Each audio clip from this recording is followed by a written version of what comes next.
तुम्हाला माहित आहे की आपली सूर्यमाला आपण अभ्यासलेली, बरोबर आहे का? आणि तुम्हाला माहित आहे की सूर्यमालेच्या मध्य ठिकाणी कोण आहे? सूर्य. आणि जे 8 ग्रह आहे, तर हे 8 ग्रह सूर्याच्या भोवती विशिष्ट कक्षेमध्ये काय करत असतात?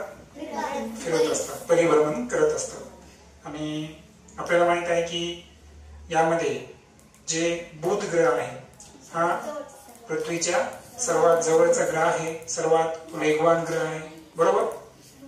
त्यानंतर बुध नंतर जर पाहिलं आपण शुक्र असेल, पृथ्वी असेल, त्यानंतर मंगळ ग्रह, सर्वात मोठा ग्रह कोणता? गुरु ग्रह. त्यानंतर शनी ग्रह ज्याच्या भोवताली काय आहे?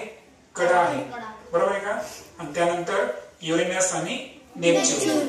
तर हे असे 8 ग्रह. प्लुटो हा बटू ग्रह आहे, तर तो आपल्या सूर्यमालेत येतो का? म्हणजे तो त्याला ग्रहाचा दर्जा नाही, तर तो काय आहे? बटू ग्रह आहे. तर असे हे 8 काय आहेत? ग्रह. आणि हे ग्रह सूर्याभोवती आपण आतापर्यंत खूप वेळेस अभ्यासले की ग्रह विशिष्ट कक्षेत फिरतात, प्रत्येकाचा कालावधी वेगवेगळा असतो, बरोबर आहे का? हे सगळ्या गोष्टी आपण अभ्यासल्या. पण आज आपण प्रत्यक्ष व्हिडिओच्या स्वरूपात पाहू, आपलं जे इलेक्ट्रिक स्वरूपात आहे तर त्या स्वरूपात पाहू, ठीक आहे? तर पहा, मी स्विच ऑन करतो. तर पहा, सूर्याचा प्रकाश पडलेला आहे आणि स्पेशली काळजीपूर्वक तुम्ही पृथ्वीकडे बघा.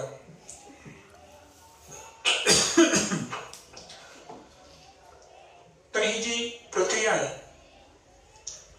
पृथ्वी जी आहे ती स्वतः भोवती फिरता फिरता कोणाभोवती? सूर्याभोवती फिरत आहे. ती स्वतः भोवती फिरते, त्याला परिवलन म्हणायचं, ज्याचा कालावधी 24 तासाचा असतो. आणि सूर्याभोवती एक फेरी पूर्ण करण्यासाठी 365 दिवस आणि 6 तास एवढा कालावधी लागतो. तशी आपली सूर्यमाला, लक्षात. आणि सूर्याच्या प्रकाशामुळे पृथ्वीला काय मिळते? प्रकाश आणि उष्णता. तुम्हाला माहिती आहे की आपण फोटोसिंथेसिस पाहिलं है ना, की वनस्पती स्वतःचं अन्न स्वतः तयार करतात.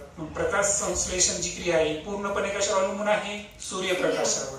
म्हणजे सूर्य नसता तर प्रकाश संश्लेषण झालं असतं का?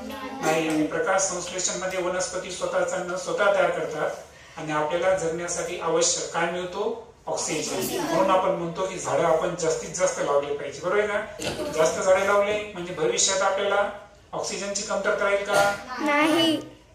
तर अशा पद्धतीचं हे सूर्याचं महत्व आणि सूर्यमाला कशा पद्धतीने कार्य करतं हे लक्षात आलं तुमच्या? तर पहा, या ठिकाणी पाहू शकता तुम्ही की जे 8 ग्रह आहेत हे सूर्याभोवती विशिष्ट कक्षेमध्ये फिरत आहेत. 3 कडी असणारा आपल्याला काय दिसेल? शनी ग्रह सुद्धा दिसेल. आणि ही आहे आपली पृथ्वी.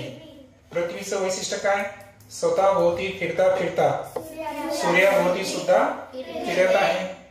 स्वतः भोवती जी ती रिव्हॉल्व होत आहे, फिरत आहे, याला म्हणायचं परिवलन. काय म्हणायचं? परिवलन. आणि सूर्याभोवती जी फिरत आहे त्याला म्हणायचं परिभ्रमण. आणि निश्चितच पृथ्वीचा आस कललेला आहे, आपल्याला माहित आहे, बरोबर आहे का? 23.5 अंश कललेला असतो पृथ्वीचा आस. आणि सूर्य जे आहे तर निश्चितच सजीव सृष्टी जी आहे त्यासाठी अतिशय महत्वाचं. पहा, सूर्य नसता तर पृथ्वीचं तापमान अतिशय कमी राहिलं असतं, हे की नाही? प्रकाश संश्लेषण झालं नसतं. ह्या सगळ्या गोष्टी कोणामुळे व्हायल्या? सूर्यामुळे. आणि हा सूर्य जो आहे ना, हा आपल्या पृथ्वीवर गुरुत्वाकर्षण बल सुद्धा कार्यान्वित करतो. आता इथे काही माहिती आहे, पहा, ती माहिती जर इंग्रजीमध्ये असेल तर मी तुम्हाला सांगू शकतो की बुध ग्रह आहे का, तिथं 1 वर्ष जे आहे ते फक्त 88 दिवसाचं आहे. किती दिवसाचं आहे? 88. व्हेनस अर्थातच शुक्र ग्रह यामध्ये 1 वर्ष फक्त 243 दिवसाचं आहे. किती आहे? 243. आता पृथ्वी जी आहे तर पृथ्वीवर तुम्हाला माहित आहे की स्वतः भोवती एक फेरी मारण्यासाठी किती लागतात? नाही, स्वतः भोवती 24 तास. आणि सूर्याभोवती 365 दिवस आणि 6 तास. त्यानंतर मंगळ, गुरु, शनी, युरेनस आणि नेपच्यून. आता इथे एक लक्षात घ्या, माझ्या मागे म्हणून वाटल्यास बुध ग्रहाला इंग्रजीमध्ये म्हणतात मर्क्युरी. काय म्हणतात? म्हणा. मर्क्युरी म्हणजे बुध, व्हेनस म्हणजे शुक्र,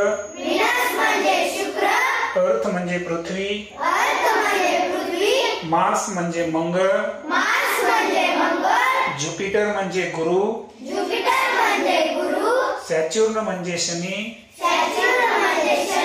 आणि नंतरची जे दोन नाव आहेत त्याला आपल्याला इंग्रजीत नाव आहेत ते म्हणा, युरेनस, नेपच्यून. ही आहे आपली सूर्यमाला. ओके.